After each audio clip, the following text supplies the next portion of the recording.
ব্যায়াম ৩, হাতের ব্যায়াম, হাত নাড়ানো। নিচের ধাপ অনুযায়ী শিক্ষক ব্যায়ামটি শ্রেণীকক্ষে শিক্ষার্থীদের করাবেন। ধাপ ১, শিশুরা ২ বা ৩ সারিতে সোজা হয়ে দাঁড়াবে।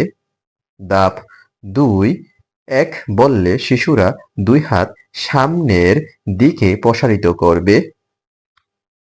ধাপ ৩, ২ বললে শিশুরা ২ হাত ২ পাশে প্রসারিত করবে।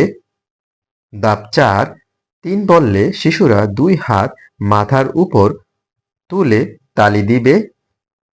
ধাপ ৫, ৪ বললে শিশুরা আবার ২ হাত ২ পাশে প্রসারিত করবে। ধাপ ৬, ৫ বললে শিশুরা হাত নামিয়ে সোজা হয়ে দাঁড়াবে। এভাবে শিশুরা ১ থেকে ৫ গণনা করে ব্যায়ামটি ৩ বার করবে। এরপর ১ নম্বর ব্যায়ামটি করবে